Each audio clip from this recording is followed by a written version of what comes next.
Like, what?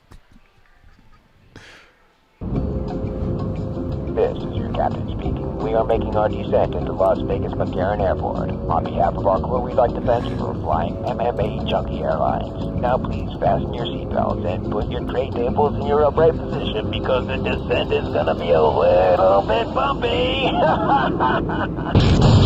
Alright, Junkie Nation, it's time to roll, baby, on MMAjunkie Radio with Gorgeous George and Gold. This is what we do and why we do it, baby. All night long, we rollin'! Yes! The MMAjunkie Radio revolution is upon us. Can you dig it? There's no escape. No escape. Through the vast frontier of cyberspace and through a sea of stars in outer space. One small step for man, one giant leap for mankind. We've solidified our combat communication stranglehold. We are controlling transmission. With the use of MMAjunkie Radio and SiriusXM satellite radio technology. MMAjunkie Radio. Commence transmission.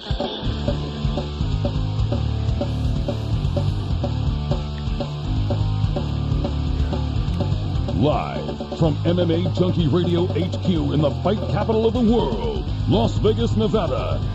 Here are your hosts, Gorgeous George and Go. From the fight capital of the world, inside the beautiful Mandalay Bay Racing Sportsbook, you are listening to the MMAjunkie Radio Show. I'm your host, Gorgeous George. With me, as always, is the devious and dastardly Goes. Our ace co-host, back east, handling all the producing duties. It's going to be Danny. And sitting to my right, holy cow, he's back.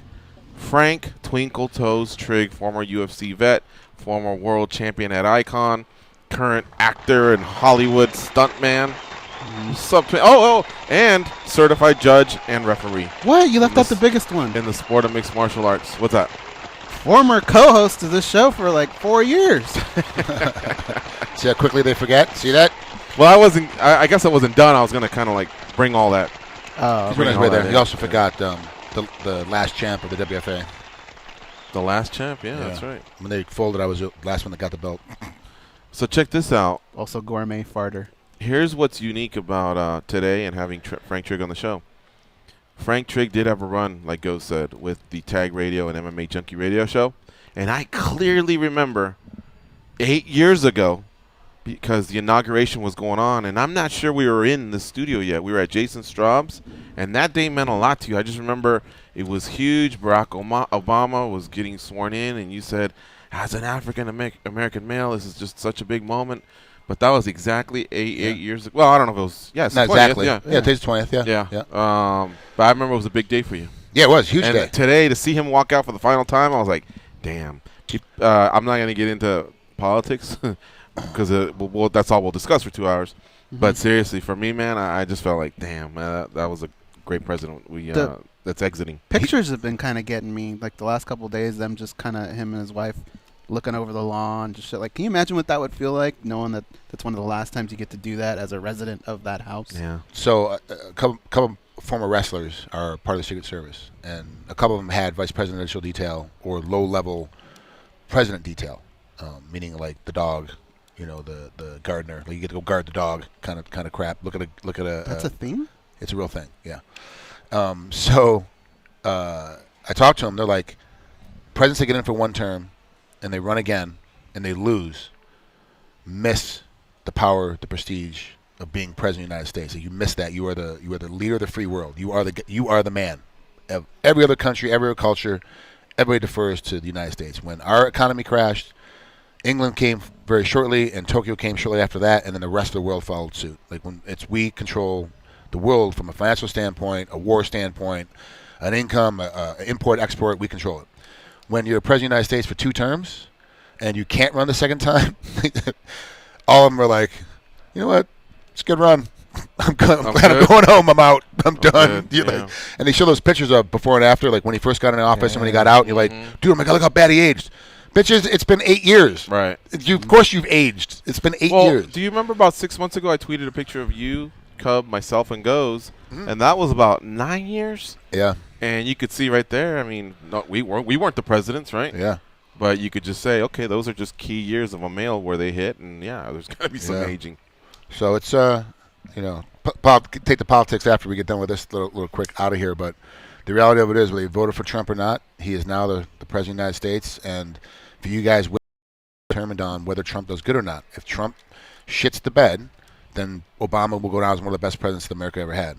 If Trump does okay, he might get stepped on because of the conservative right will be in control. They control the House, they control the Senate, they control the White House, so they'll keep stepping on him. Because look how good we did it, and the guy's not a career politician, he doesn't know what he's doing, and so we'll see what happens. Hopefully he does great, man. I'm real nervous. Jill and I going to Europe in May for 3 weeks. We go to Rome and then drive around up the left side of the boot down to Paris, Amsterdam, Rotterdam, and then back through Germany, and then drive or train? Drive. Oh, drive. okay. Why are you choosing to drive?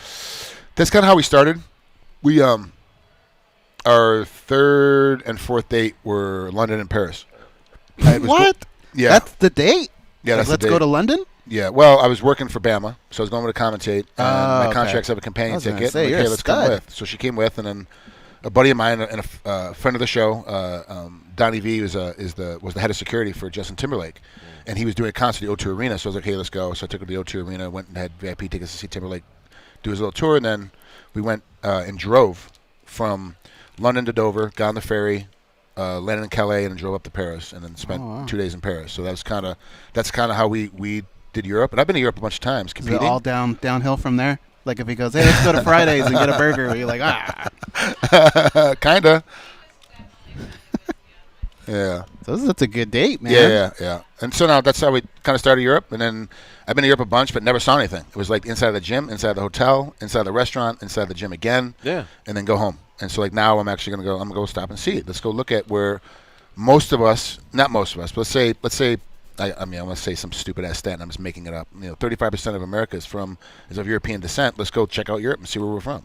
I've been out of South America and already done that, so I've seen that portion. And I still need to do it in Mexico because my dad is living there still. But what parts of South America have you visited?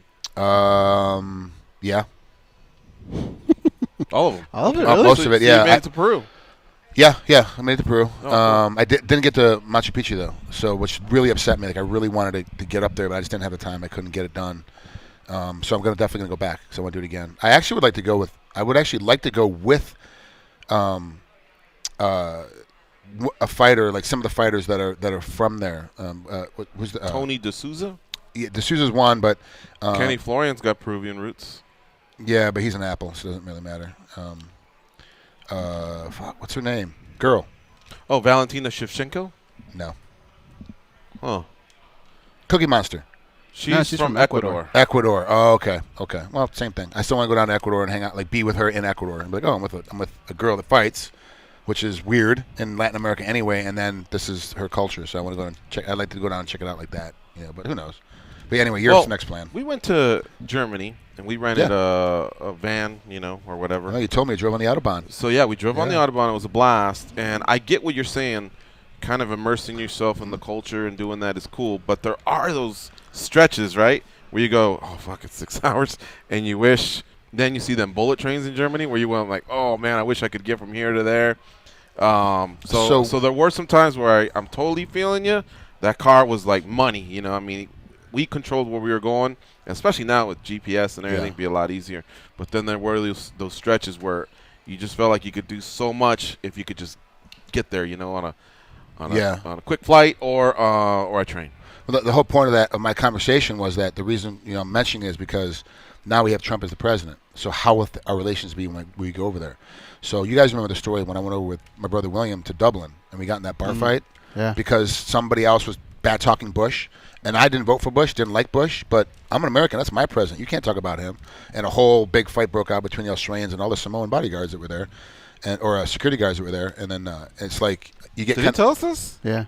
Wow, I forgot it. Not on the air, but. Oh, okay. Oh, okay, that's all right. Can you tell us on the air? So I love street fight stories. My brother and I are he lives overseas. William lives overseas, so I don't get to see him as much as I would like to. Of all my brothers, he and I are the closest. He's close with everybody. I'm just close with him and kind of close to some of the other ones. But anyway, so we met in Dublin because it's kind of a central territory, and it was during St. Patty's Day. that week that they celebrate over there. So we went over there and hung out, whatever. And then the bars over there, they close at 2, but they really don't lock the doors before. So if you're in the bar by 2, before 2, you can stay in, but you can't get in after 2. But people still be in there drinking, and we're trying to get in, and the bouncer's like, no, you're not getting in. He's like, no, we're getting in. And my brother's got a diplomatic passport, so he's like, oh, here, let me. The guy's like, oh, I'm sorry, I didn't realize. Come on in. So there's a big diplomatic corps that lives in Dublin that are used to. They kind of get away with stuff because they're in a diplomatic corps from every culture and every country, not just ours. And we're in there, we're having a conversation, and we start talking to, we're just hanging out with everyone that speaks English for the most part. There's a couple of people there from Barcelona, and there's a couple other people there. They say it like that. I hate it from, too. I know. Barcelona. If you have a lisp, you're probably stoked, right? Nate Diaz? Yeah, right. Yeah. And they're, so we went in and started talking to different people, whatever. My brother started talking to this one girl, and the guy that she's with starts talking to me, and I'm like, maybe it's her brother or whatever, and it's her boyfriend. So I'm like, okay, all right, so whatever. We have this conversation, and my back's to the bar. So I'm leaning against the bar, my back's on the bar, and I'm just having this conversation, whatever, and all of a sudden, I'm not listening to my brother's conversation. I'm talking to this guy, and it's loud, and I can't hear shit. All of a sudden, this girl comes up, pops him in the face. Whoa. He's like, and then the guy, and so he grabs her, he grabs both her arms, like, what the fuck are you doing? Like, you don't. And she's like, I'll do whatever I want, blah, blah. And then I'm looking at the boyfriend. I'm like, okay, well, this, he's standing right here. If he takes a half a step forward, I'm going to have to knock him out. Like, there's just no, I can't even, it's not going to be like, oh, stop, let's not fight. It's going to have to be, it's your girl, right? If it's your girl, what would you do? So I'm thinking this guy's going to go full balls to the wall. He's like, she does that a lot. And went right back to the conversation with me like nothing had happened.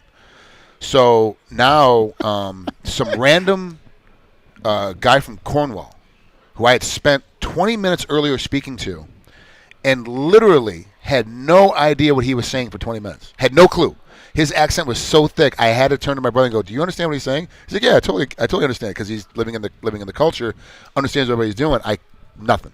So this guy all of a sudden comes in and starts to start a fight with my brother. I'm like, all right. So the bartender behind me goes, "Hey, you guys got to go." And he keeps tapping me on the shoulder. "You guys got to go." Did it sound like that? Kinda, little bit. So he goes, yeah, you guys got to go. You guys got to go. And I'm go, we're not leaving. Like we're not going anywhere. And he's like, no, you have to go. You have to go. You hit that girl. I go, were you in the back? It's completely the other way around. Like kick them out. He said, no, you have to go. You have to go. So he picks up the thing, the drink pour thing, and starts spraying water on me to make me leave. I'm like, look, man, one or two ways this is going to go down. Either you stop or you get stopped, or something stupid like that, some stupid ass line. Probably wasn't that good. I thought it was a good one. It's probably more along the lines of, hey, it's going to go one or two ways. Don't be a dick. Something stupid. So he wouldn't stop, so I just reached across and grabbed him and pulled him over the bar. Now, unfortunately, I touched the bartender. So now all the Samoans and the guys from and the Kiwis, the big Samoans from New Zealand are over. They're all the security guards. They start coming in. I'm like, oh, full-on riot's about to happen now, and there is nothing I can do about it because these guys are way too big, so I'm going to have to use other – I'm going to have to hit a motherfucker with a motherfucker is what's going to have to happen. I'm not going to get hit by one of these Samoan guys because they will crack my head open. So I start trying to angle myself to get this whole thing to stop, whatever. Now my brother's in a pretty much a full-on, like, 2-on-1, but with, like, 3 other people kind of making a decision whether they're going to jump in or not.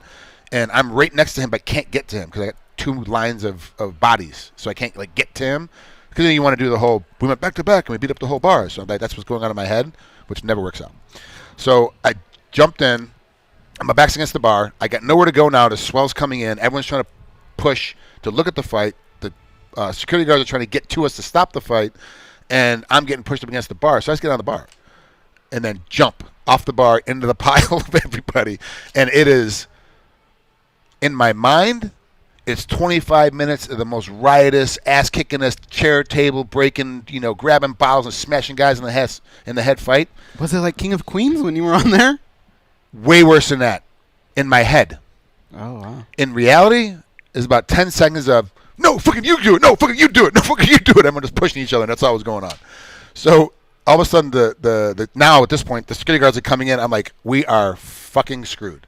There's nothing I can do, and I have no way to get away from this guy, and he is mammoth. I'm talking a legit 6'7", 500 pounds, and there is maybe a small beer belly. Everything else is all rippling. I'm going to crack your head open with my hand muscle. We're dying. He goes, hey, Trigg. I'm looking, because he's the guy that checked my brother's passport. So I'm like, oh, I must be talking to him. He goes, no. Your friend Trigg, right? I go, yeah. He goes, what's going on? I go, that girl saw my brother. The bartender started spraying water on me, so I pulled him over the bar. I got pushed. I jumped, I got pushed against the bar, stepped on the bar, jumped over. He goes, yeah, I saw that. He goes, what are you doing here? Oh, I'm here on vacation visiting my brother. He goes, where are you staying? I go, across the street, the 10-bar hotel. So now I'm thinking, like, we're going to escort you out. He goes, oh, that's cool. Hey, can I buy you a beer? Like, yeah. He goes, okay. He goes, the bartender goes, hey, get back over there, fucker. He goes, buy this guy a beer. That was it. That was the end of it. I was like, so in my head this whole time I'm going, this is going to be a great epic bar fight. I was pushing and shoving. It was a high school. No, man, you're a dick. No, man, you're a dick. Don't do that. So it was it. And what the girl was mad about, I found out later, her brother was stationed in Afghanistan. My brother was stationed at the time. And we were using the Australian Special Forces as the security detail for a lot of our diplomats. Their Special Forces are fucking legit. Like, I got to be honest with you, I met a couple of guys I think are better than our Special Forces. Like, they're really legit. And she was all mad because he got pulled overseas, and she was pissed off, and it started the president. She just took that out on an American. And she went out, yeah, and then she's like, "You're fucking president." That's when I was like, "Hey, hold on," because that was the part of the conversation I caught. She started bad mouthing Bush, and my brother was like, "Look, all I know is that Bush told your prime minister we need your guys, and your prime minister just nodded his head and said yes and sent them. That's all I know, and I just know that." So I guess he kind of knew her brother because he's in a different area of where he was at, but he kind of knew him by reputation, and that's how the fights fit. A slap is still excessive, though. Yeah. I was way excessive. I was like, I'm surprised he handled that well, because my initial reaction is to immediately slap back. So you slap me, I'm gonna slap you right back, especially in a crowded space like that. He was like very, for the situation, was very calm about it. So I was happy it happened to him and not to me. Yeah. Interesting. All right, that's like Dublin. It. I love Dublin. I love going back. I go back all the time. I love that place. I was asked here, let me see, on the Facebook Live about Aloha guys from Martin Stabilo. He's in Hawaii. Trigg, how's filming with Hawaii 5-0 been? It's been good. Slow. The last 4 months has been really slow action-wise, so we haven't been doing that much work on 5-0. Mainly I do a lot of work with, he'll know this group because he's in there, Universal Men's Health Group. I do a lot of spokes. I'm on TV and radio over there doing commercials for them. And then my podcast, interviewing fighters, I do an MMA Oddsbreaker. And then I work for NCSLA, Lethal Weapon. I worked for Chris Webber 2 nights ago. The former basketball player? Yeah, he has a new prank show. It's coming out on True TV. It's called Chris Webber's Full Court Prank. And it's it's kind of like Punked, but with but like the celebrities are punking just random people. You know what I'm saying? So I did a big punk on somebody 2 days ago, and then of course yesterday I was on Kingdom. So I work a lot in the mainland. I'm back over here. I've always wanted to get Chris Webber's shoes. Those are my favorite shoes ever. No idea. Couldn't tell you. Not a basketball guy. Pull them up. I'm way too short to be a basketball guy. They were nice. And so that was another question. I think it relates to what you were saying. This one says, ask Trigg if he's still, he says still taking tea in Hawaii. I don't know. He's more direct. Yeah, testosterone. He's asked me, I'm on testosterone replacement therapy. Have been for 4 years, babe. 4 years now. Post-fight career, I get it why people, when the loophole was available, they were taking it. Like, I get why they were doing it, because it really does give you 10 years. So like right now I'm 46, 44, and I feel like I do as much as I do as when I was 34. So imagine me in my prime at 34, but with 10 more years of knowledge. Like I could really do some damage in the fight game. Baseball not so bad. Yeah, I hit the ball a little bit farther, but no one's gonna get killed. Football, little dangerous because I might hurt somebody. Oh yeah, I remember those shoes. Yeah, those are cool, huh? Yeah. Cities? Oh, shoes. Yeah. And then I guess it would help if I get out of the way. No, you can see. You can see it. Yeah. Doesn't the camera have to capture it, or you feed it to the camera? Yeah, it's on right now. Oh, okay. Yeah, I like How those. do you not know this? Well, we just kind of turned the page like about 2-3 weeks ago, so I'm still finding out all the technical stuff. I've always wanted those. All right, but you didn't answer my question. If I sat here, it looked like I was blocking. It was right over your shoulder. Gotcha. All right. Well, Trigg, good to have you back. Good to be back. What brings you to town for one whole week? Usually it's in and out. Jill's grandmother is in town. She's 85. She's in from Florida. This is her last trip. She comes in every holiday season to Vegas. Jill's mom lives up by Aliante, so she goes over there and hangs out. Jill and her grandmother are really, really close. So this is like her last trip coming to Vegas, so we finally took a week vacation. Well, she took a week vacation from work to come out, hang out. The kids are still here, still in Lavin, so I came out and hung out with them. I try to come out at least once a month. Sometimes I'm here 3 times a month, but I come in, hang out with them, and then get out. And then the Chris Webber show was a surprise. They called me Tuesday afternoon to come work in L.A., so I went and worked, and then had Kingdom, and then came back for this, and then I'm reffing Bellator tomorrow afternoon, so I have to drive back to L.A. to ref Bellator tomorrow, and then... How's that going, by the way? Good. Yeah? Good, yeah, really well, yeah. They told me I have 2 fights on the undercard. I'm not sure which fights yet, because you don't get your assignment until you get there. Of course, they announced the main card. That's California. They announced once the main event comes out, they announced it, so McCarthy got the Tito Ortiz Chael Sonnen card, but I got 2 of the fights on the undercard. This technically is my first big show as a pro, but I've reffed almost 100 bouts pro, just not on one of the big 3s, World Series, Bellator, or UFC. So they'll give me both my fights will be sometime within the first 4 fights. So I'll either get like 1 and 3 or 2 and 4 is usually how they do it. They could give me 1 and 2 or 2 and 3 or 3 and 4. It just depends on how it's going to happen. We'll see how it goes. It's been going really well because my schedule allows me to, for a while, in 10 months I did over 100 bouts because I was able to ref Friday, Saturday, Sunday between here and LA, Southern California and Las Vegas. I was able to ref both sides, so made it. Well, most people can't do that. They can't just take off every single weekend. I was able to go take off every weekend and get my numbers in. So, Trigg, we've talked about this on the show before about judging and would ex-fighters make good judges? And a lot of people say, yeah, because they know the game, but other people say there's just too many allegiances. You know, they have their own style. I'm going towards the wrestler, the jiu-jitsu guy, or one time I trained with this guy, and people are going to bring that up. Do you feel like ex-fighters would be good judges, or does it just stop there at refereeing? I don't think ex-fighters would be good at either one. Really? Yeah. No, so the biggest flaw will be from an ex-fighter. When you start, so say California, you have to work for CAMO, which is their amateur organization, which is sanctioned by the state, CSAC, California State Athletic Commission. It's a separate entity, but they do all the amateur fights. If you want to ref as a pro in California, and you've never refed any place else, I mean, if you've ref pro in another state, and you want to apply to California, you can probably get it, you know, that stuff. But if you're brand new, which your assumption is that most fighters have never ref before because they've been busy fighting, they then have to do 100 bouts as an amateur under CAMO before they're eligible to apply for your California State Athletic Commission license at that stage, right? And even then, they may not accept it. It depends on who what promotions you work for, how many championship fights you've done. There's a whole mathematical process with it. Then the whole time you're doing this, you get like, when you first start, the first 10 shows, you get travel money.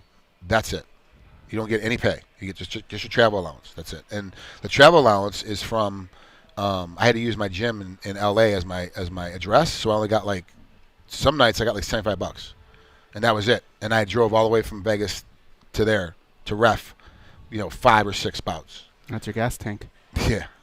Really, it was they paid for the gas, and that was it. No time, nothing, but I'm in it. Then when you finally get past that, and you have to do that for 100 bouts. No. There is no money in reffing. It is he makes his money from his retirement from was he sheriff or LAPD? LAPD. LAPD. That's where he makes his money, from LAPD retirement. That's where his income comes from. The extra that he makes from reffing just goes into for his fun money. He gets his extra truck. Well, now he's towed. I just gave him a truck, and then his boat. When he had the boat, he sold it. Now, obviously, because he lives here in Vegas. But it's fighters can't really do it because now they have no more income coming in. You have no more fights coming in, so no more income coming in, and you only make it $150 every time you do it. Financially, it makes no sense. And judging is less, so that's reffing. Judging gets less than that. So imagine if they come in and start to judge. So right there, you've stopped fighters from wanting to do it because they can't afford it. That makes no sense, right? Then you think you know what's going on in there. I was commentating, had been fighting for 15 years at that point when I go and take John's course. I think I know what I'm talking about. And the first time I took his course, I didn't even test to try to pass the course. I just took it because I want to know what judges and refs were looking at when they're inside there. I completely shit the bed on the course. I had no idea what I was talking about. I had no clue. Things I thought were illegal were legal. Things I kept trying to hide from the refs that I was trying to do that I thought were illegal it's like this whole game was going on that I had no clue. Then you get in there, and you finally get past the course. I take it a second time. I passed the course. I took 6 weeks of privates with John after that. I went and saw him once a week, excuse me, for the next 6 weeks, and went with him for 2 hours of mechanics and movement. And there is a protocol of what you have to do. If you notice, every time John starts a fight, let's get it on. That's every single time he starts to fight. That's why the phrase got coined, because it's the same. You have to do the same thing, the same rhythm. It's like getting in the batter's box. You have the exact same pattern and rhythm before the pitch comes out at you, and then chaos ensues. So that fight ensues, but you have the same pattern and rhythm, so your mechanics are correct. You just have to keep doing them over and over again. It is really hard. The first couple, I had Mike Beltran was on my squad every time I would work for Camo, and he literally would pull me aside in between each bout, and if I wasn't a bigger man, would bring you to tears at how bad you did when you were in there. And you're like, dude, the fight ended. Like, I barely did anything. You're out of position. You're in the wrong space. You blocked off the cameras. You didn't look to make sure the dock was at ringside. You have to worry about the cameras? Yeah, why should you? Isn't safety overrule the cameras? Yeah. Yeah, it does, but you still got to worry about the cameras. Oh, right. You're on camera. I mean, the best comment you can ever give a ref is, hey, did you ref my last bout? Oh, great. You had no idea I was in there. That's perfect. That's the job, is not being there. It's not even know you're in there, right? So there's a lot of crap that goes on. Are the judges in the right spacing? Do I know where the head table is? So as I'm moving around, I got to call time. I don't just arbitrarily call time. I have to look at the head table and call time. I got to let them know I am calling time. Then turn, deal with it. Make sure the guy stays in the neutral corner. Make sure this guy stays in the neutral corner as I'm dealing with his nut shot. And you can be like, hey, look, man, okay, I saw that nut shot. I could barely graze you. I get it. Don't worry. I'll go tell him. Oh, you get it, all right. I'll let him know. You've given out quite a few. And I turn around, I go to the other guy, and I go, hey, I saw you hit him in the nuts. Let's, you're you under fist control. bump that guy? Usually give him a high five. Usually give him a high five. I go, look, we've all been there. You threw the kick. I don't think it was intentional. You do it again. This is your hard warning right now. I'm giving you the finger wag. The cameras can see it. Look at me. I'm giving you the finger wag. Don't do it again. Be under control. If it happens again, I have to take a point. Right? And you go back and tell the guy, hey, look, how you doing? You doing all right? But this is all repeated pattern. This is all repeated how you handle stuff. Do you have a catchphrase to start the fight yet? Just fight. Just fight? Yep. Is that it? Or you've yet to develop one? Or I'm not developing shit. Fight? I don't know. Look, man. I am not reffing for people to see me. I am not reffing for people to remember what I'm doing. I'm not out there to be on camera. I'm not out there to have the reporters write, oh, look at UFC Hall of Famer Frank Trigg. Look at. I don't give a shit. I want to be left the fuck alone. That's what I want to be done. When I'm reffing, leave me the fuck alone. You got refereeing questions? Go to Big John McCarthy, Herb Dean, Mike Beltran. Talk to those guys. They're the experts. Leave me alone. I just want to go in and do my damn job. So my thing is, depending on which side I want to go to first, either left or right. Are you ready? Are you ready? Fight. I back out, and that's it. I'm done. And then my pre-fight is short and sweet. The last instructions in the middle, like I keep it quiet, I keep it simple. None of these, nothing like that. Oh, when you announce your name, Mm-hmm. yeah, that's just shaka. That's it. And then stoic and get out and do my job and get out and get off the damn canvas. Like make sure no one gets hurt, more so than they have to because it is a fight. Like I don't want anybody getting super damaged. And then so. My intent for reffing was specifically because I was seeing refs put fighters in positions where they're going to get really, really hurt bad. And I started bitching about it, and John overheard me and was like, hey, come back and take the course again and pass it this time and become a ref. I'm like, yeah, why am I? Like, if you want to be president of the United States, it's a 1 in 4 billion chance you will ever be president of the United States. What is it? He's the 45th president, Trump is? There's only 46, 44, something like that. Home and bitch about it. If you're just going to sit there and more elbow and the ref is out of position, I'm like, I got to get in there. This is fighter safety. That's what our job as a referee is, fighter safety. That's what I do, and so that's why. And I ref so much. It's a hobby. I lose money. I don't make any money at the end of the day. Because I have to fly myself in from Hawaii into LA. I got to ref that one night. I might make on a low level pro card. You might make $400 or whatever, and my plane ticket costs that. And I still have to get the rental car, and I still have to get the hotel, and I still got to eat. And, it's my hobby that I do full time, and I passionately love it. But it's not a moneymaker. So back to your original question goes, no, most fighters will not be any good at it because you get in there, you're like, well, shit. And when I was in that position, I was fine. No, motherfucker, that's goes in there. He don't know that position. What are you thinking? You got to take every single, and you got to treat men and women the same. And that's a big push now. Is there is no difference between the men and the women fighting. They're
Do-do-do.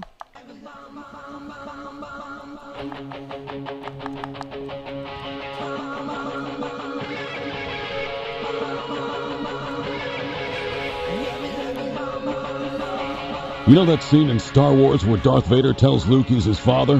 What if I walked in right after with my voice and was like, I'm your Uncle Walter. Can I get a lift home? That'd be crazy, right? Anyway, here George and goes. Frank Trigg, what's your opinion on the big fight coming up between Tito Ortiz and Chael Sonnen, two gentlemen you know very well? Love them both. Great guys. They both gave me great interviews. Very forthcoming, very open about what was going on. Tito's going to crush him. He's just a bigger guy, and as a whole, he's on a diet, lifting weights, really training hard, 225-pound, 205-pounder. Like, he's a big man. He really is a big man. And then he's been competing. Yeah, he looked like crap against Liam McGurry. Yeah, I get it. Right? Bad neck, bad back. He is, and the one thing about Tito I can't stand, he's always got an injury excuse.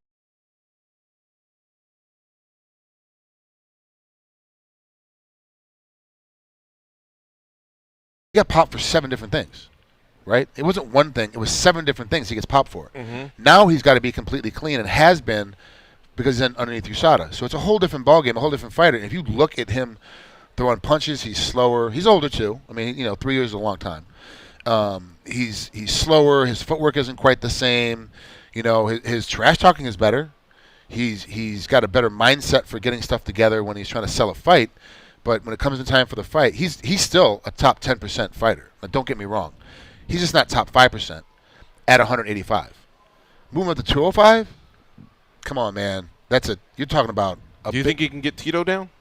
Oh, yeah. He'll probably get Tito down. Okay. Well, at least I'm feeling a little better because I picked Chael. No, 100%. Tito, 100% it all has to do with his commitment to wrestling. Yeah. I like that he doesn't try and but yeah. But yeah. Do you feel like those cardio? Not. And that's right. He's so much bigger. I even told you that yesterday. And if he gets Chael down and starts throwing elbows, I mean, that's a massive dude on top. He's a big man. He's a big man. So, yeah, that's my pick. I mean, that's what it is. So, are you good at making picks? I gotta check with him and Nick Kalikas, but I think we're 80% for 2016. Really? Yeah, I think we're but both of us are 80%. I mean, I'm probably a little bit worse because he's way better at it than I am. I don't look at fights for the ability to try to pick a fight or pick a line. I look at the fights for the ability to be able to ref it if I ever have to ref that particular individual at a later time. So, but yeah, he's probably better than I am. But I think we're 80% for the year as a whole on our picks. Who are your favorite refs?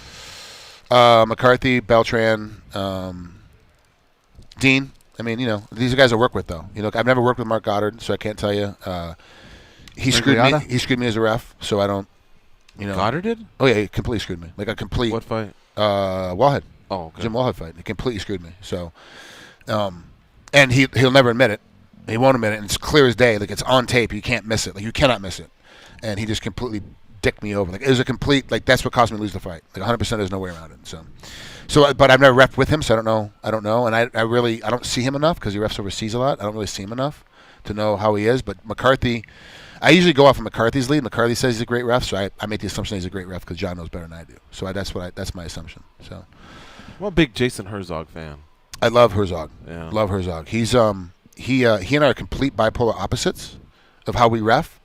But man, I love watching him ref. I really do enjoy being cage-side watching him ref. I stopped watching the fight to watch him ref because the way he moves and he's got that little side-to-side action where he's kind of little Spider-Man, right? You're waiting for him just to turn his hand over and throw a web out at you. Like that's like the game he's playing. So it's kind of cool. I really do enjoy watching him ref. Like he is super calm, super patient, and like a couple times I might have a closer affection with him because he was on a lot of my teams too because he's a Southern California guy. When I was reffing in the beginning, I get yelled at by Beltran. He'd come and go, look, Mike's just being really super hard on you. This is what you need to do to kind of remember this. I'm like, okay, thanks for talking me off a ledge. I thought I just sucked. He's like, no, you're fine. Don't worry about it. And then, he's got a different demeanor, and I'm super hyperactive. Like, oh my God, let's go. And he's like, don't worry, things are gonna happen. You'll be okay. Like you hear the mannerisms on when he's talking to the fighters. So he's good. I like him a lot. Brandon's been holding, so we're gonna talk to Brandon in Louisville. If you want to call in, it's 866-522-2846.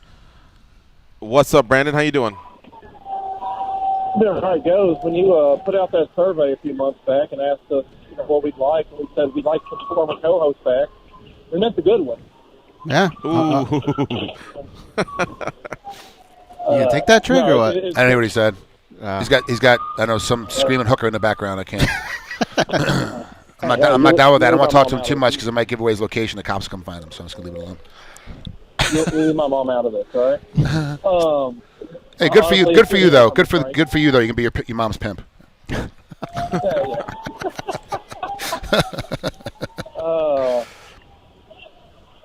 Didn't go the way you thought, huh? No, not at all. Sorry, Okay. I got distracted. Frank, it's good to hear you back on the show. We Thank really you. have missed you. Thank you. Question for you: now that you're doing judging, have you gone back and looked at any of your fights?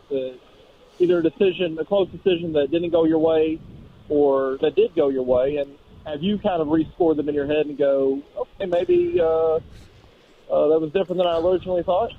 Not with my fights, but with older fights. But here's the problem: judging has evolved. Like now we have a new criteria started January 1st. So there's a whole new criteria for judging now. So you go back and look at these fights, and you judge them on today's criteria. You might have a different time of the fight. The fight was probably scored correctly at the time that fight happened.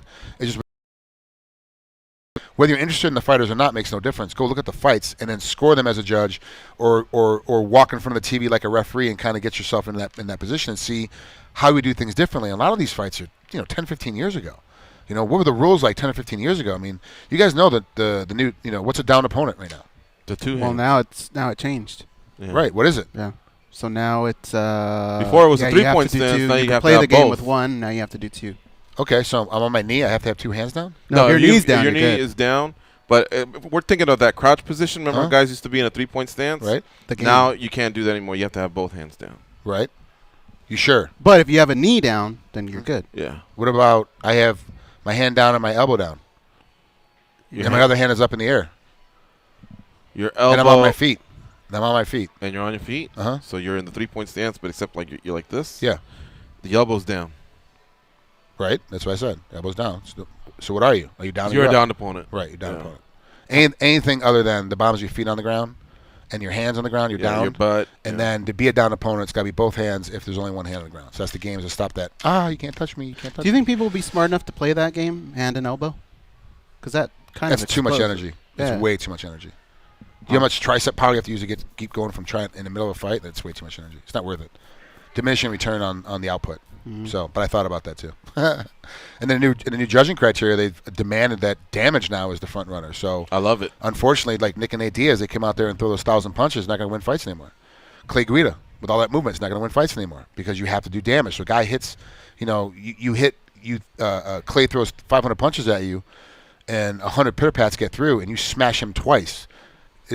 You win the round, and that's just how it goes. So it's better. It's going to be better. There's going to be a hiccup. There's going to be, the judges have to relearn. The refs got to relearn. There's going to be some hiccups coming on. We just started it, but I think it's going to be better. It's better for the sport as a whole and going to cause more action. Brandon? Yes, sir. You want to finish up? Nothing. Actually, that was a great answer. I really appreciate it. That makes a lot of sense with the evolution of the sport. Frank, like I said, it's good to hear from you again. Don't be a stranger, man. We miss you. You know what? I'll do a better job. Goes does hit me up when he hears Thanks, I'm in Brandon. town, and he hits me up like, I stalk them. "Hey, can you work Wednesday?" I'm like, "Sure, if you want me to call in." Like I'm back in Hawaii. I had to get back. So I have this rule when I'm on the. It's our rule, I guess. When I'm on the road, I try not to be gone longer than 5 days unless I'm with the kids. And I'm with the kids. I can be gone as long as I need to. But if I'm traveling for work or traveling for whatever reason, then if it's at the 5th day, either I'm flying back or she's coming out. So we're not apart for too long. And so it makes it. That's why a lot of times I come in, fly in, see the kids, do my job, and bolt right back out again. I always felt like, the kid time was very important. But now that I think about it, now they're both big enough that they're in school. Mm-hmm. Are they in school while our show's going on from 10 a.m. to 12 p.m.? Yeah, that's going on. Okay, so that might make it a little easier to say, hey, Yeah. if your schedule's not full, come on through. Yeah. Let's see here. What I wanted to ask you was to follow up on Brandon's question. Now, what are your thoughts on Yamasaki and, probably the biggest fight of your life? Would you have stopped it if you were Yamasaki? Under today's rules, the fight's over. But that fight caused the flash knockout rule. So if you look at all the fights previous to that fight, and for the guys who don't know, George is talking about the Matt Hughes and Trigg Part 2 fight, that there was no flash knockouts. Guys kind of had time to recover, whatever. after that fight, they had a conversation. You know, all as happens after every fight, all the refs and judges get together and inspectors get together and talk about what went right, what went wrong, what could be better. Every single time you work, you're getting an education on what could go on in the different departments, right? So they have a conversation. So the very next fight, all of a sudden, it's flash knockout. You hit the ground, you're done. Like that was it, and everything started happening very quickly. But that's because of that fight they started it. So at the time, Mario did correctly because he knows what he's doing. Now though, the fight had been scored differently, and I'd win, but it's. You know, it's ancient history. What was it, 10 years ago now? Mm-hmm. So 11 years ago? So, all right, let's take this final break. You're listening to MMA Junkie Radio on Sirius XM Rush 93. Got Frank Trigg in the house. We're also going to talk to Ron Kruck from Access TV and Walt Harris, UFC heavyweight. We'll be right back. Stay close.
And he became a ref and a judge. And we're back.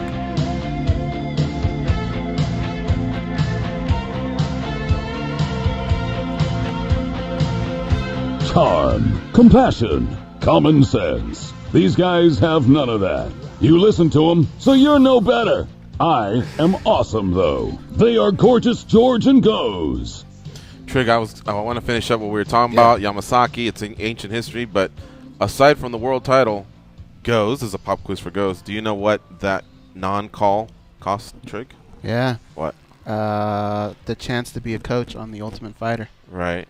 And, of course, that would have come with, I think, an Escalade they were giving out at the time. Yeah. Yeah. So there was a lot that came. That's why they had Franklin versus Hughes. Made no sense. Like, what? I thought the guys were supposed to fight at the end of the season. Mm-hmm. But I believe the UFC, after his first performance, they were counting on him, or they thought he was going to even the score, and then that would be your trilogy. You got to break it down, though, because a lot of people just remember the fight as, hey, it ended in a rear naked choke. Where's the controversy? The controversy is when you put him down, you basically knocked him out, and you hit him with another punch that woke him up. Yeah. And I backed off. Didn't see him. Yeah. His eyes rolled up in the back of his head, like, so it was all white. So like, if I keep hitting this kid, and in my head, I'm like, if I keep hitting this guy hard, I'm gonna kill him because now he's out. Like he's gone into his brain shut down.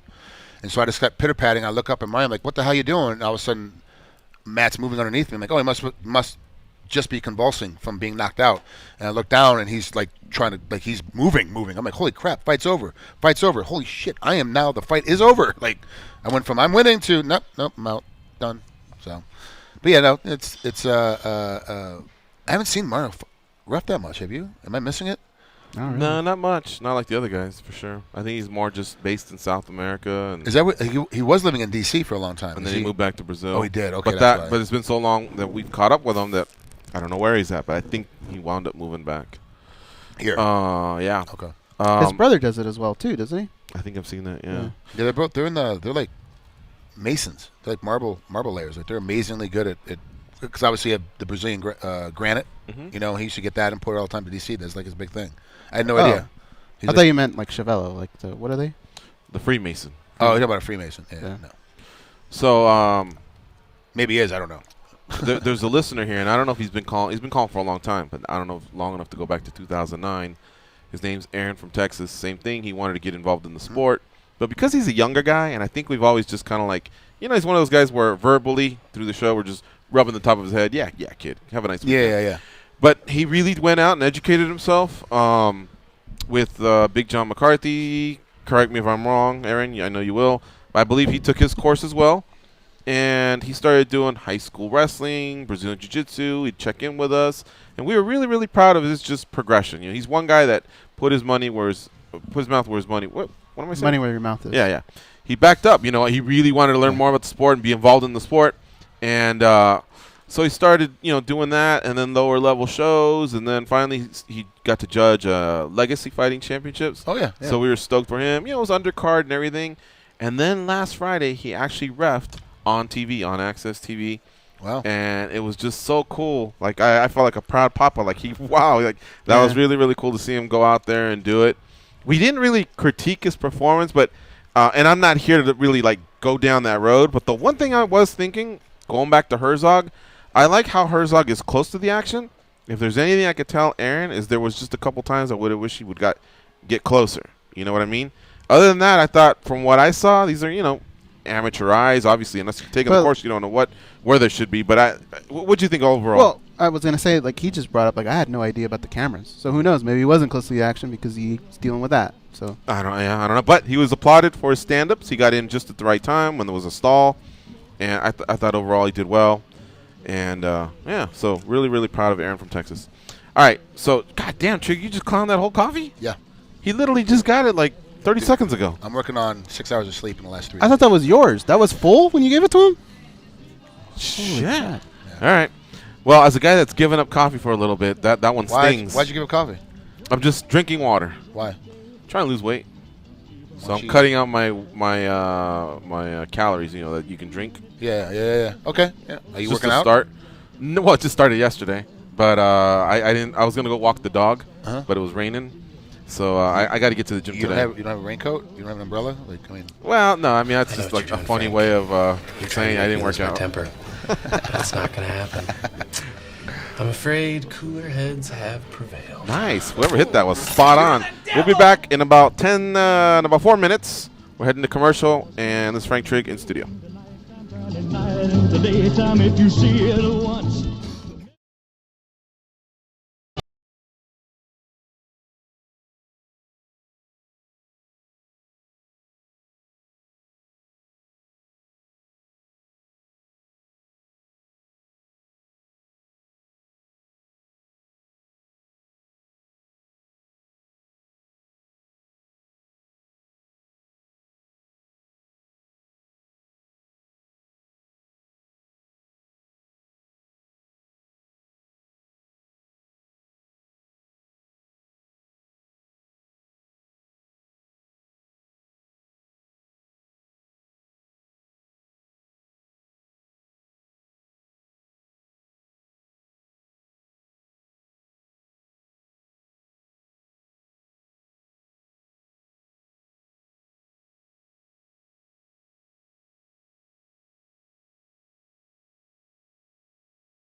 I did another one. Oh, man. Oh, you did 2? Idiot. What are you, Trigg? That's something I would do. 1, 2, let's go.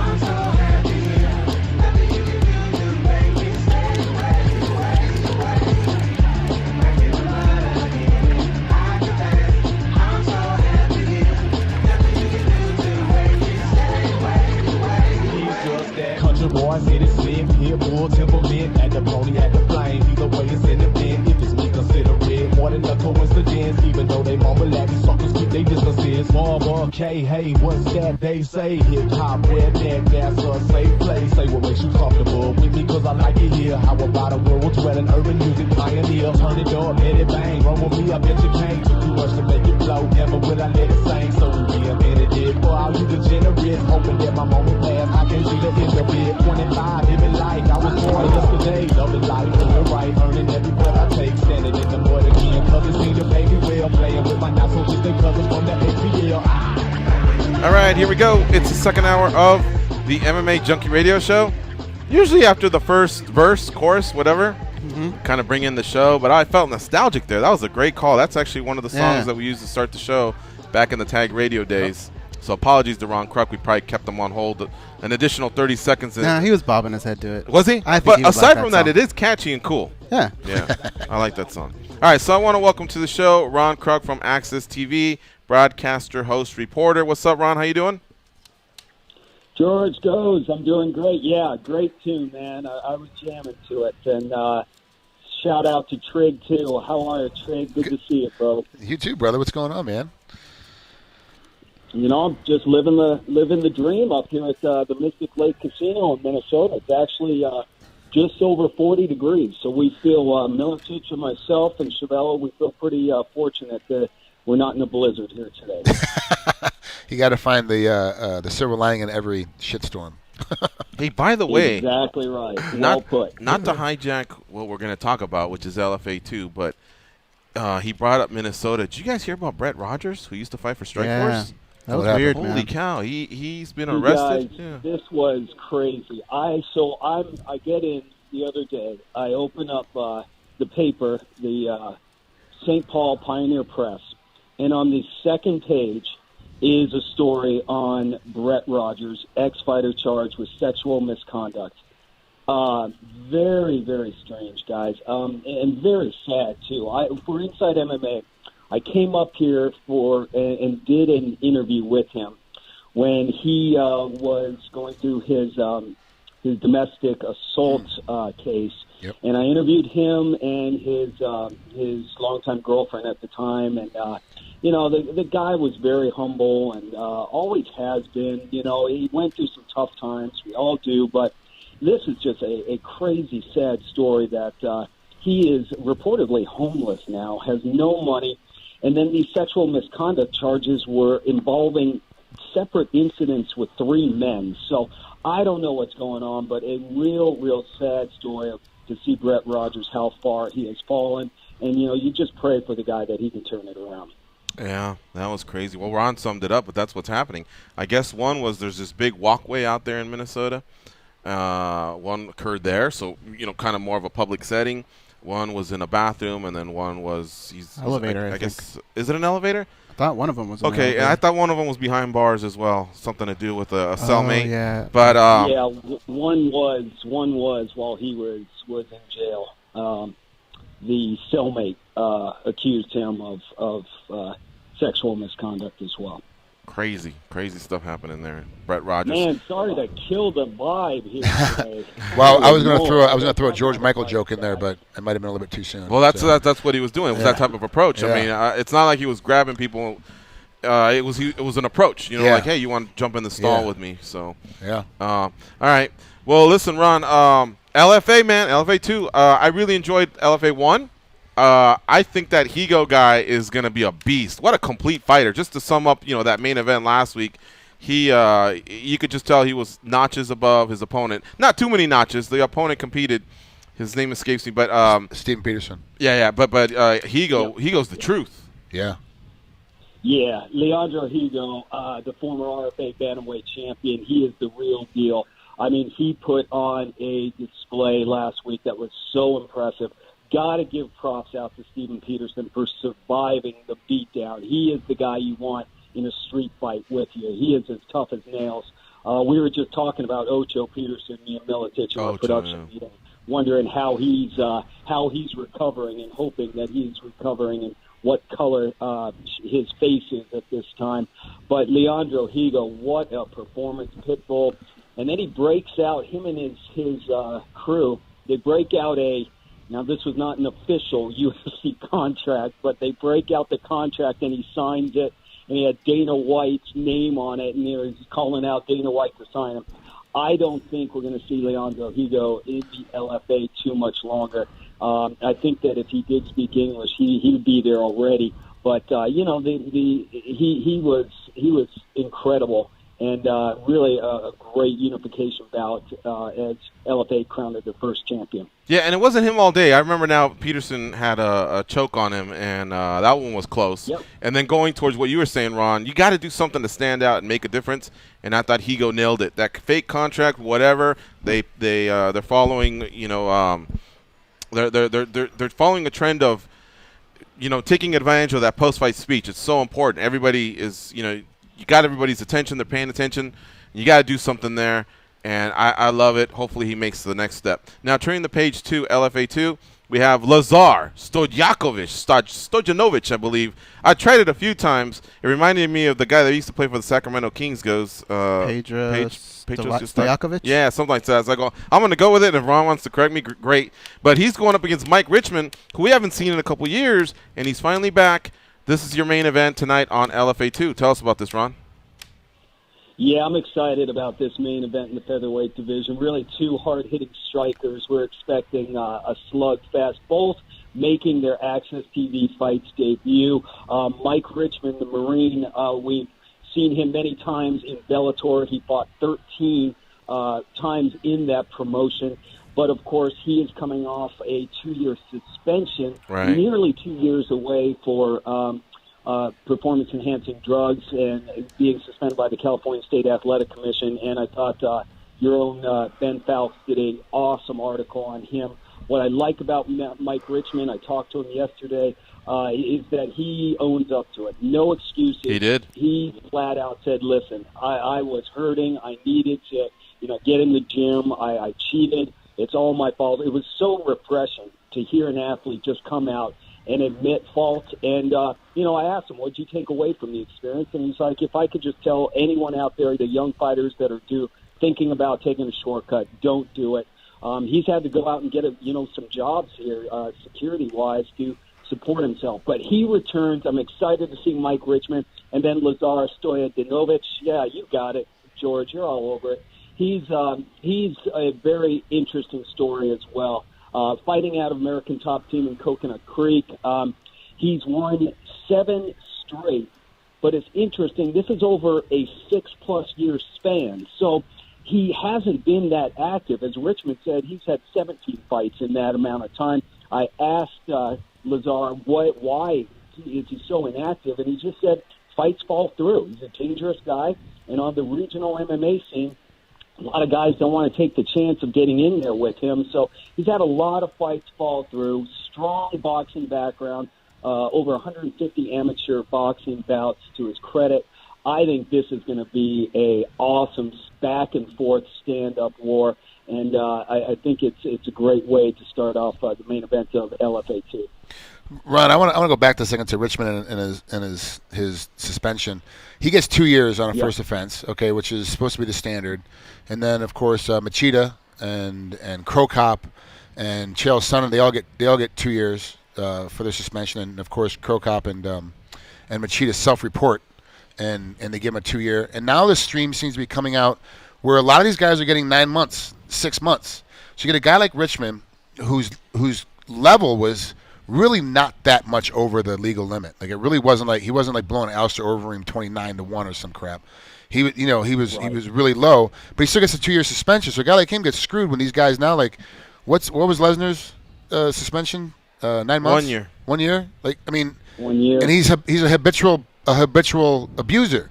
So how is this possible? And what are your feelings on a guy like, because you have Richmond tonight. He's fighting tonight for you guys. He's there in front of you. He did his 2-year suspension without bitching, without complaining, without whining. He went and did his damn job, made his money to be able to survive, got back in the gym, got himself ready to go, and now he's going to fight.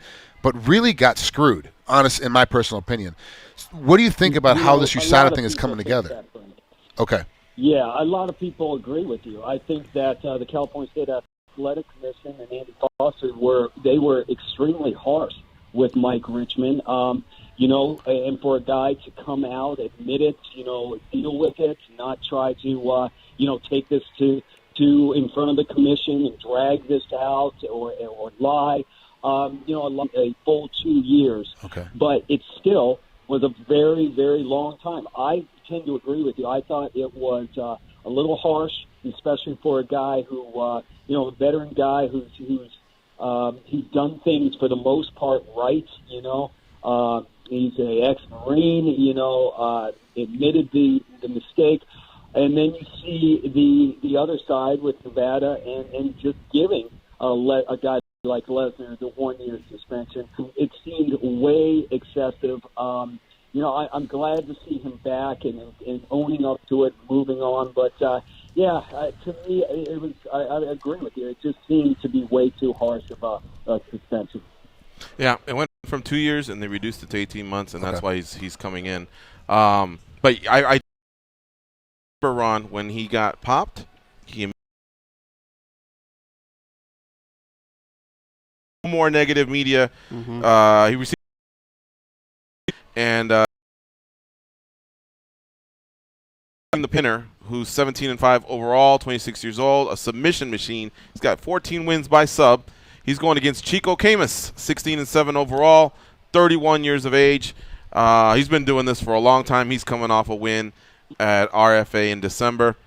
My man Minner's now, he hasn't fought in over a year. It's been since last year, June, so he's going on about 8 months there. Talk to us about this one, Ron, in the co-main event between these flyweights. Yeah, should be fun. Chico Camus, of course, out of Milwaukee and training with Duke Rufus. He'll have Sergio Pettis in his corner tonight with Duke being out at Bellator.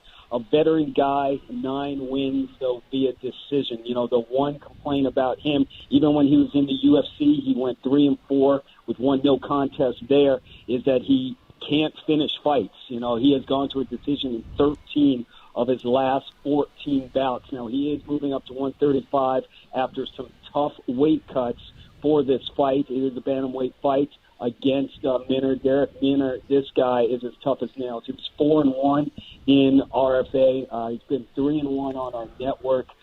14 submissions in all seen his handiwork. He gets the job active. He's won 8 out of his last 10. I think in this one, his powerful grappling and submission game could be the key. Though I talked with Chico yesterday, he's looking to get back to the UFC. He's 2-0 since coming over to the then RFA and now LFA.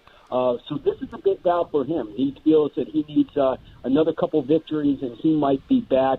But, 33 combined victories between Minner and Camus. This one's going to be fun. Edge to Minner in this one. I think he's just the younger and a little bit more athletic fighter. All right, Ron. Well, thanks for stopping by. We had fun last week. We're glad we did it again. LFA 2 happening tonight, 9 p.m. Eastern Start Time on Access TV. If you have DirecTV like Goes and I do, it's channel 340. Otherwise, check your local satellite and cable listings. Thanks, Ron, for the time as always. Anytime, guys. Appreciate it. We'll do it again. And if you want to hear from both Mike Richmond and Lazar Stojadinovic, we will be doing interviews with them on Facebook Live today. Check out Access TV Fights. Had to get the plug in. Guys, have a great weekend. Awesome, my man. Trigg, take care of yourself, bud. You got it, brother. Take care, man. All right. See you, Ron Kruck. Follow him on Twitter at rkruck, RKRUCK. Hey, we've interviewed 3 fighters that have fought Chico Camus, and I've given them all advice, and none of them took it. You know what that was? Do you remember? Well, I can guess, I think. That's when you got to turn in the Razor Ramon, come in with a toothpick and say, Mira, Chico, tonight's not going to be your night. Flick it right at him, and none of them have done it. That's the perfect guy to do. When else are you going to fight a Chico, right? Right. Yeah, they all just kind of laugh at me, which is kind of like what you're doing right now. You going to say something? It's funny because a lot of the stuff you put out that you tell other people to do, you've never been punched in the face for real. I know. So it's like, I'm going to entice this guy to punch you in the face, but we're not getting paid right now? That makes no sense. Phil Baroni did that, right? He got in trouble Japan. for it. He got in trouble. It cost him a fight, I think, because he did the whole toothpick thing. So there's just some lines where as much as I want him to cross it, they can. It might actually cost you in the wallet. Phil's special, though, so you got to kind of take that one with a grain of salt. Yeah. He does a lot of stuff that no one even think about. You know what just happened? What? You skipped over me. And you know why you skipped over me? Why? Because I am on an incredible streak of getting "That's an excellent question" goes out of Ron Kruck. I don't want to jinx it. I really did go over him. Yeah, you're right. But I want to say it's like 6 or 7 I was so excited to talk about Chico, though. Damn.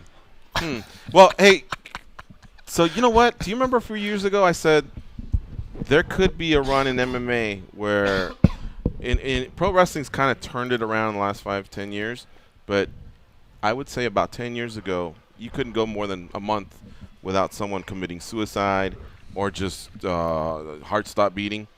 Pro wrestling was really, really on that kind of a downfall, man. And then they had those congressional hearings and then waste of some money, but they weren't matching because this just seems like more like mental issues.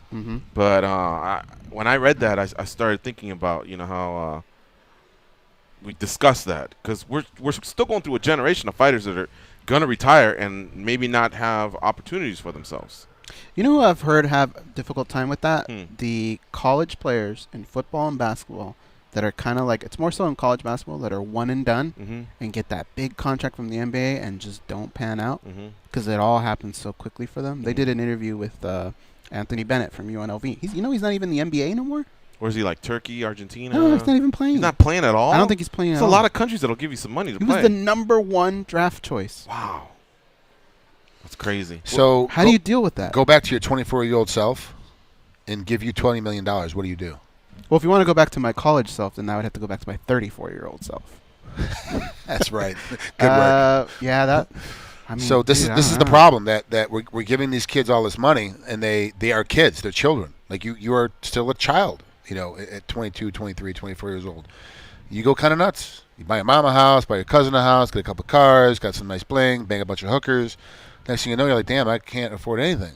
Now add into it, maybe not as good as the hype, which happens to a lot of guys that get number 1 draft pick, number 2 draft pick, and fail out. Maybe their driver's gone now after college because it's been, and then add in mental health issues that get kind of masked and covered up in college because somebody there helping you hand and, hey man, you're in a basketball program at UNLV. We're going to make sure you get through. We're going to do whatever you need, whatever tutor you got to have, whatever extra help you need to have. We're going to make sure you get past this course because we need you eligible to be able to play. So there's a lot of help like that. And then once you get to the big leagues, it's like, hey man, practice at 9 o'clock. You got here at 9:30. I want $20,000 from your ass and go home. And that happens 2 times this week. You're out. Like not just out of the door. You are out. Like we're cutting your contract, and hopefully someone else will pick you up. You're not worth the headache, and that stuff goes on. So, and years ago, a team couldn't afford to do that because if a player was special, they were hard to replicate. You couldn't just say, well, we'll draft the next guy. But now it is so fucking competitive to be in the NFL and the NBA that if you ain't got it, sorry, you know what? We're just going to draft the next guy. And yeah, there may be some early regret when that guy has 2 or 3 great games, but usually that guy's resume is telling a story. Okay, yeah, 2 months, player of the month, did great, but sure enough, he started getting in some trouble or whatever. And a lot of NFL teams start going for captain of the team, the people that did well in school or whatever. Extracurriculars. Extracurriculars. Yeah. Exactly, because you know what? We're in it's a 19-week season, and we need you here for all of them. You can't be going to South Beach and just blowing off steam for 48 hours. Yeah. Hell no, man. This is a billion-dollar industry, the NFL is. We're paying you millions. You got to be responsible. Once the season's over, then go. But anyway, circling it back to MMA, you think we're going to go through that, or is this just isolated with Brett? Like, do you think there's going to be opportunities for a lot of these fighters? Like Johnny Hendricks, somebody said the other day, what's he do if he's done? Yeah, he's made some money, but it's not retirement money. Are there enough of those jobs you can go back to college and be a wrestling coach or start a gym or move into commentating? I don't feel like there's enough of those jobs out there for all these fighters. There's like 8. There's like 8 jobs out there total. Did they make an announcement who the new guy is? Not yet. No. Okay. For now, it's Nothing Anik. permanent. Okay, so then Anik and whoever, like, there's like 8 jobs, and they're all that's it. Like, other than that, where you going to go? What are you going to do? So no, there's not enough work out there for that kind of thing. And most of these guys are typical athletes where they're spending all the money they got. You don't get a signing bonus of like $10-20 million and then make $12 million a year, you know. And that kind of happens in the Big Four, you know, hockey, basketball, American football, and Baseball. Baseball, thank you.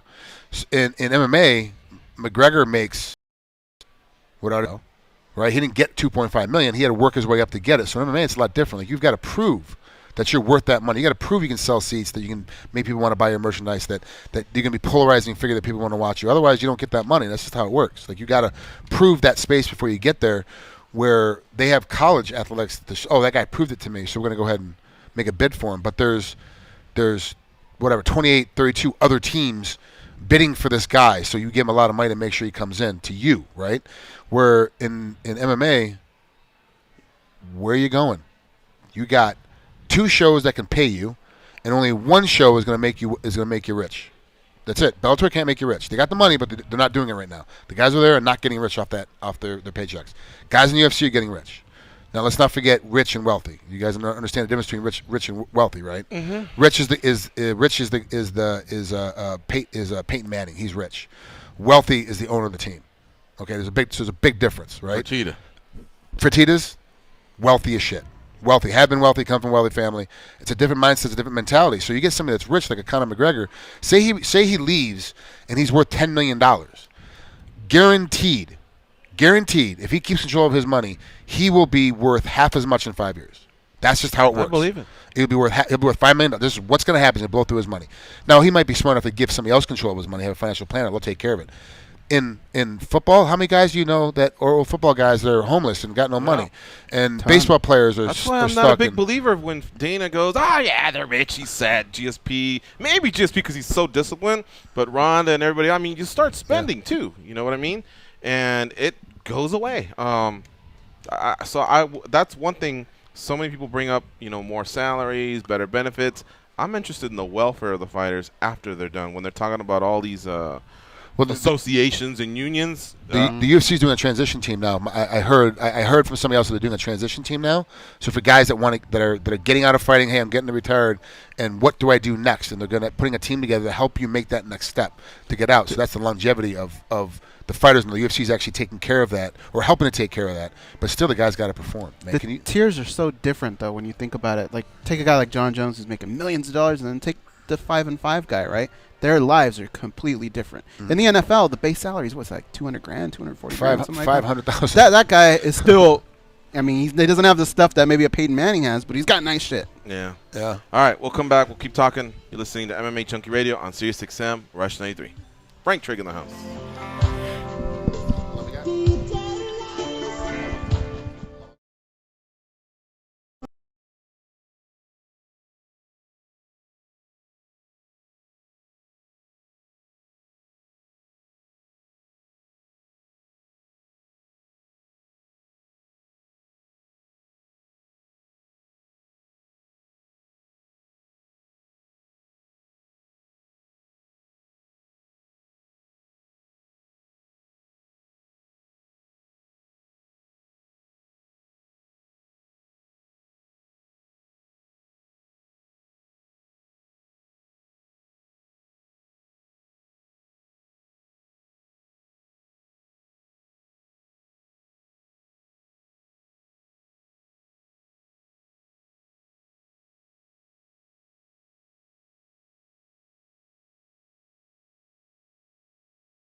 like, oh my gosh. All right, guys, coming up at 10. Stand by.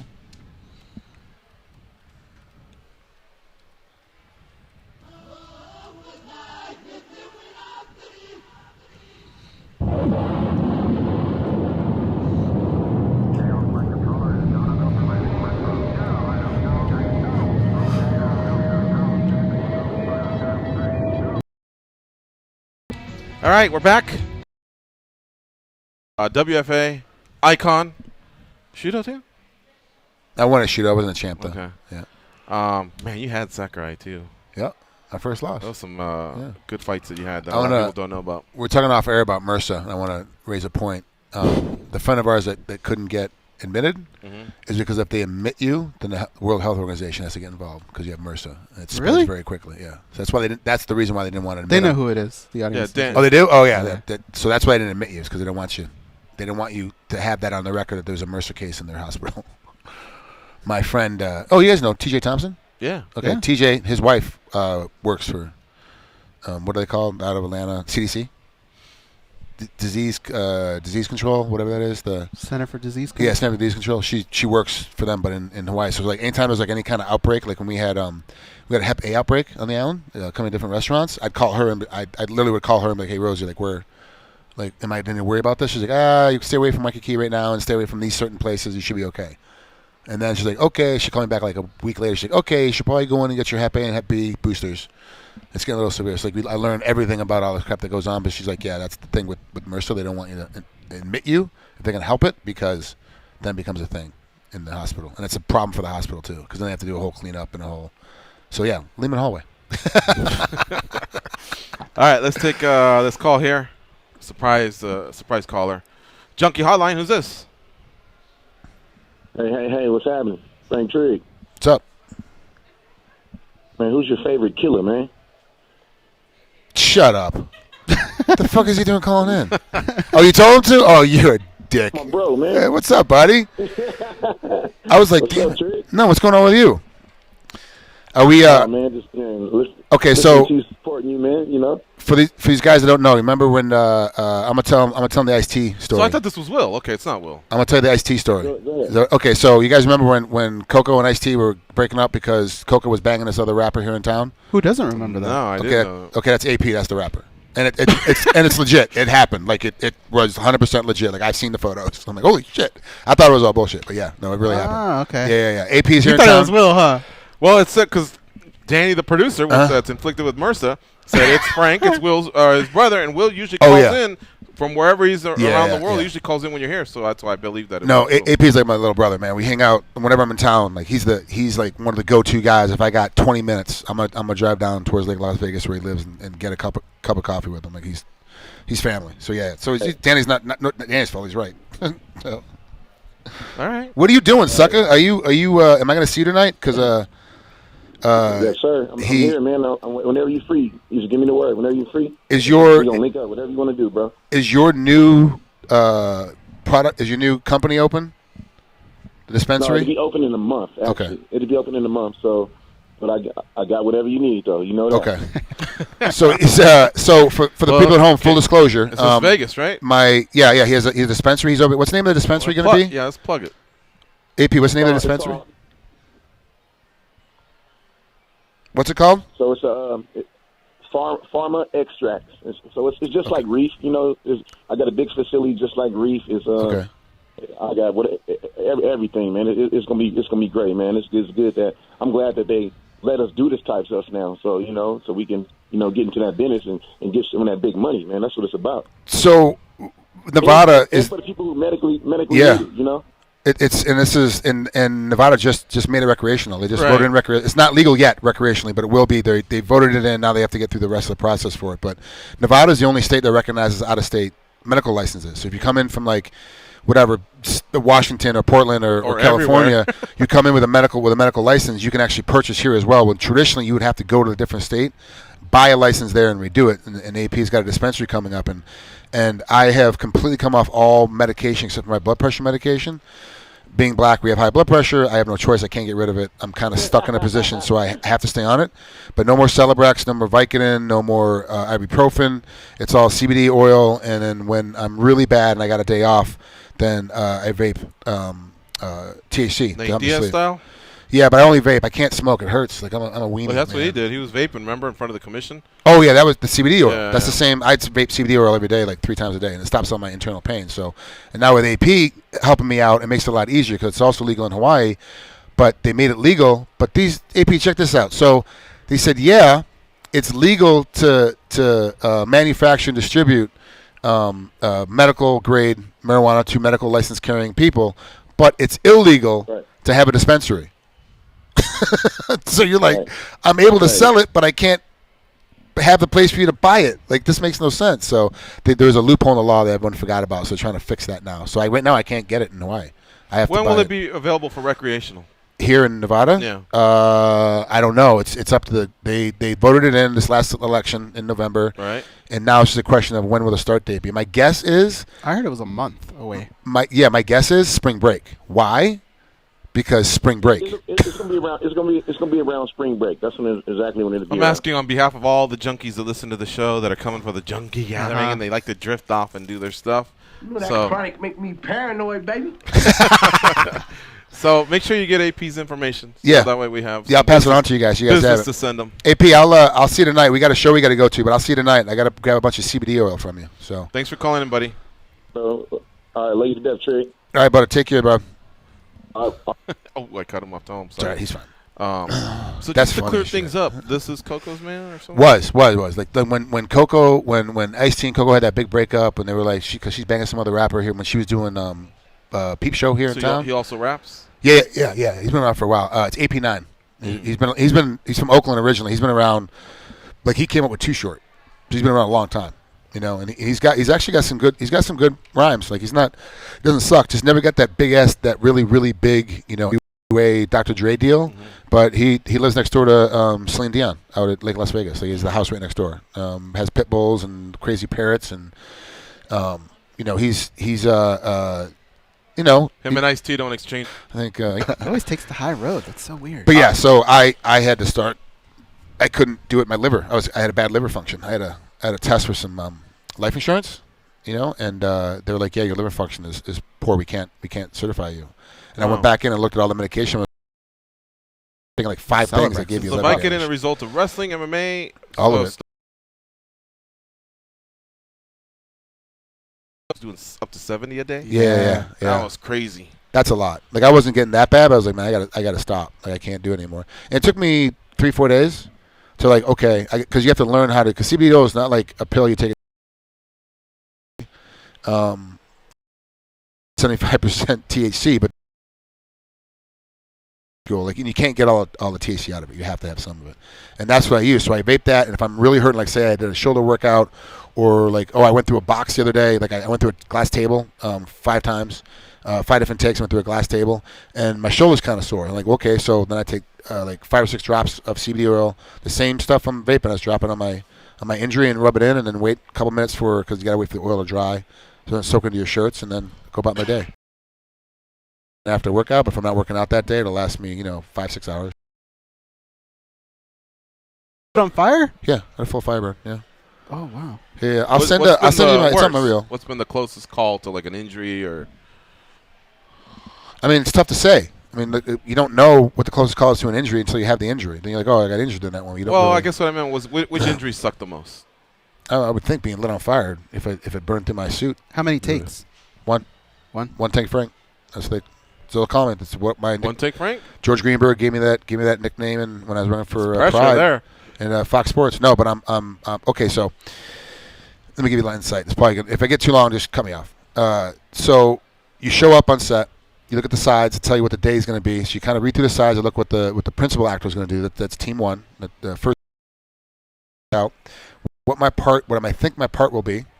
Usually kind of know. They don't really know that much, but the stunt coordinator tell you, hey, tell you're driving, or tell you getting, I want you to do a car hit, or tell you you're going to get shot at, or and you're going to have squibs, or like whatever the deal is. So you kind of know. And then I'll go and walk it by myself. Like I get there usually a half hour, 45 minutes before my call time. They go walk set. And you go see, okay, this is kind of what I think is going to happen, so let me kind of walk through it 10, 15 times by myself just to get comfortable. At me or a guy hitting me with a car, like say it's a car hit.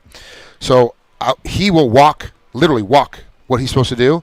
I will walk what I'm supposed to do, and he will hit me, and I'll take the hit. And then we do it like touching first couple times, and then he'll do it where there's space between, like there's a hood of a car, so it's like 5 feet of space. So like I do it 5 feet in front of him, I take the hit, and then we get used to doing that. And then he'll do it a couple of times with the car and not hit me, but I'll just walk up and get to the mark, and I know exactly where the mark is. So now we're like 30, 35, 40, 45 times into this. Then a stunt coordinator comes up and tells us what we're doing. Now a lot of times we might have thought was wrong, what we thought was wrong, so we have to change it a little bit. We go through that 10 or 15 times. Then the director comes in and goes, hey, let me see it. We do that 10 or 15 times. Then they go, okay, we need to do it a couple of times for cameras so the camera guys can stay on scene and know exactly what's actually for real. I've already done it, sometimes up to 85, 95 times. Wow. So with the fire burn, I told Jeff Cadiente, he's a stunt coordinator, he doubled Brandon Lee on The Crow, was there the day that Brandon got shot. He was a stunt coordinator for 24 with Kiefer from season 2 to the end. By the way, they have a new one coming out now, 24 Legacy, whatever. Now he's on 5-0 and does 5-0. He's a legit stunt guy. I told him, hey, look, I'm doing. Yeah. I've told you I'm practicing, like I'm ready to go. He goes, okay, you're doing a full fire burn. I'm like, great, all right. So when someone tells you that, when you're a novice, you immediately think full head coverage, long sleeve shirt, gloves, boots, like you're basically a Formula One race car driver. Right. And then they put the outfit, the costume that you're supposed to wear to make wardrobe to make it look like you're the character. At that time I was doubling somebody, so they put that on over the top of it. He's like, yeah, unfortunately you're going to be in a t-shirt and khaki pants and boots. And I'm like, okay, what about a special t-shirt and khaki pants? No, just regular. This is what it is. So this is what happens. So I go in, you put on. The stuff is soaked. It's like it's put inside this barrel of anti-retardant gel, and you have it's 2 sets of top and bottom thermals, 2 pairs. Then you have a plastic ring jacket that you put on that, and then you put your wardrobe on, and then they cover all your exposed skin with this anti-retardant gel, and then you go down, you get set on set. They go over it like 5 or 6. We've already done it 15 times before we got dressed. Then we go upstairs and get dressed and come back down. I had like a 45-minute window from when it was like, hey, you're going to do a full fire burn before I was actually being lit on fire. But we had trained it a bunch of times beforehand. You nervous? And then, no, I wasn't, because I was with Mark Chadwick, who's like one of the best fire burn guys in the world. They brought him in specifically for this project from the mainland, brought him into Hawaii, and I was able to work with him. So, and then I trust Jeff so much that if I go, because I'm kind of an asshole. You're not hitting me with a car. We've never hung out. We've never had drinks together. We don't talk. I'm not going to hit me with a car. Like, so we gotta go down and have some coffee and figure this out during breakfast. Otherwise, I'm going to have to bail on you. I'm not going to do it. It's my health. It's my life. But so you got to be a little nervous. You've spent your entire life not being on fire. Yeah. No, so. I mean, you are, but I'm not like, oh my gosh, I can't believe I'm doing this. It's like you're nervous because you're like, you get nervous before every stunt because there's still the chaos that happens. Is it similar to a look a particular way, and they spray it all over you, and you go and you turn over and you go face down and you lay flat out, dead man, die, and I'm still not out yet. And then they come in and they put you out and they check you to make sure everything is burnt, like all your outerwear. The next time you're being a stuntman, but yeah. One of them is going to be like the different grades of pay according to the stunt. Yeah. I imagine that it happens. Yeah. All right, we'll be right back. You're listening to MMA Junkie Radio on Sirius XM Rush 93.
first half is my acting.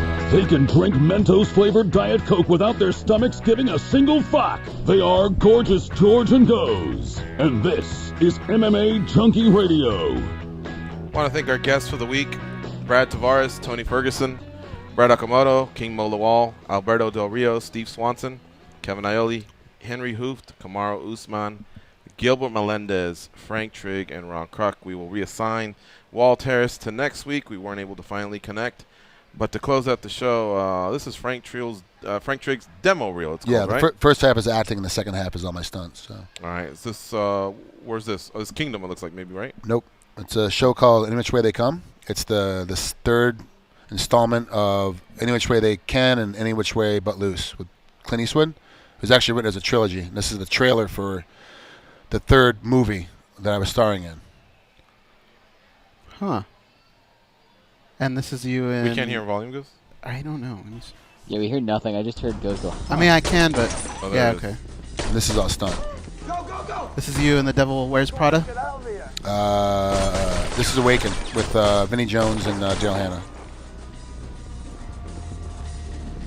Daryl Hannah? Yeah. Oh, cool. Oh, I saw this one. No one's supposed to be back here. Put your hands up. You're not expecting us, are you? Get out your cuffs.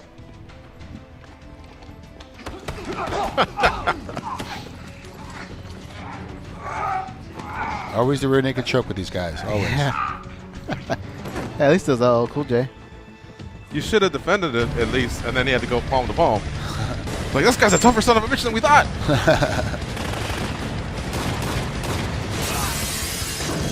Oh, nice. I went through a window. So you're getting lit on fire. You're right, man. There's nothing on you. Nope. Everything's exposed.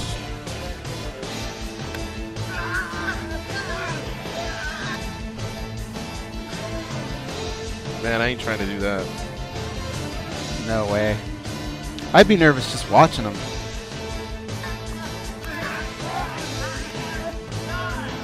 What are you really thinking right there, Frank? I can't wait for this to end? No, I'm thinking sell it. Sell it. Let the stunt coordinator know how good you are. Like, sell the shit out of this thing so we'll hire you again. This is where they're telling you to die? Yeah, now we're dead. Is this the type of scene that pays the most, or is there different grades, or is it all the same? No, it's different grades. Yeah, it depends on. You get a standard rate. It's all union, so there's a standard day rate that you show up on set no matter what happens. Because you get paid, and then sometimes you get a shit ton more depending on what happens. Like that Firebird, I got a lot of money. Car hits get a lot of money. You got a roller car, it's a lot more money. If you get shotgun blast to the chest with squibs, it's more money because they're little mini explosions. It just depends. Like everything's different. Hey, and squibs are the ones that I was trying to get shot with in Virginia. They hurt. They go through. If they hit your skin, they puncture it, but they don't go through. Right. That's the guy with a putting it on the shotgun blast of that? Yeah. Yeah. So what they do is they put a steel plate against my chest. I have a full shirt on underneath it, like a Kevlar shirt. They put that shit underneath it, and then I don't care. And then they drop it in, and then behind it there's then they put the explosion out, and the explosion goes outward, so it looks like when you get shot, everything goes this way, but it's all explosion going that way. But it's so condensed, they put a plate behind it, so that even if it's light charges, because it's so condensed, it becomes a big charge because it's all right next to each other, going off at the same time. So you put a plate behind it, you don't even feel it. You got to react. You get pulled backwards. It's pretty awesome. Damn. I want to hit him with stuff. That is crazy. It's fun. It's a lot of fun. Well, thanks for stopping by again. Yeah, my pleasure, it's man. It's been Glad I great was going here, down memory lane with you. Congrats on all the work you're doing out there with stunt work. Yeah. Saw some acting in there, and of course, Yeah. the judging and the reffing. Seriously, giving back to the sport. You're Trying you're doing what you set out to do. Trying to. Please say hello to your family. You know, Will. Yeah. I was telling Jill we got to know Russell once. Or Yeah. at least I did in Hawaii. I'm not sure if you I've did. never met Russell. He's no longer in Florida, huh? He's in Saudi Arabia. Saudi Arabia. Oh, wow. Yeah. He's over there working for a general contractor. He retired Chief Master Sergeant from the Air Force. Couldn't find a job for like 2 years, and then got picked up by a contractor. He's out there helping the Saudis with the F-15s we sold him. He's a radar guy. He was the AWACS, the big radar dish thing that goes up. He was one of those guys who's helping them with the radar. Say hello to him. Your pops used to see him every so Yeah, often as yeah. well. We are out of here, folks. Keep it locked on MMA Junkie throughout the weekend. We have Steven Morocco out in L.A. for Bellator 170. And, of course, there's LFA 2 and a bunch of other regional promotions.